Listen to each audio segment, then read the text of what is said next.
ஆண்டவராகிய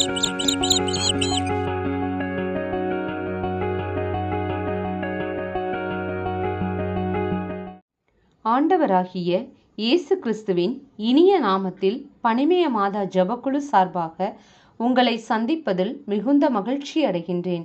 நாம் இன்று தியானிக்க எடுத்திருக்கும் திருவசனம் மார்க்கு அதிகாரம் 2 இறைவசனம் 17. இயேசு இதை கேட்டவுடன் அவர்களை நோக்கி, நோயற்றவருக்கு அல்ல, நோயுற்றவருக்கே மருத்துவர் தேவை, நேர்மையாளர்களை அல்ல, பாவிகளையே அழைக்க வந்தேன் என்றார். நாம் தியானிப்போமா?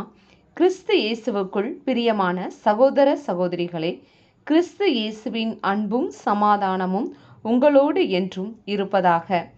மேற்கண்ட வசனத்தின் சூழ்நிலையை நாம் ஆராய்ந்தோமே என்றால், இயேசு பாவிகளோடும் வரி தண்டுபவர்களோடும் விருந்துண்கையில் ஏற்பட்ட வாக்குவாதத்திற்கு மார்க்கு 2:17 உள்ள வசனத்தை பதிலளிப்பதாக நாம் காண்கிறோம். ஆம் பிரியமானவர்களே, ஒரு வகுப்பில் ஆசிரியர் யாரை கருத்தாய் கவனமுடன் கண்ணோக்குவார் என்றால் படிப்பில் பின்தங்கிய மாணவர்களாகத்தான் இருப்பார்கள். ஏனெனில் அவர்களை சீர்படுத்துவதுதான் ஒரு ஆசிரியரின் மிகச்சிறந்த பணி. இதைத்தான் நம் ஆண்டவராகிய இயேசு கிறிஸ்துவும் நமக்கு மிகச்சிறந்த தகப்பனாகவும் ஆசானாகவும் மருத்துவராகவும் நண்பராகவும் எல்லாமாகவும் நம்மை போதித்து வழிநடத்துகிறார்.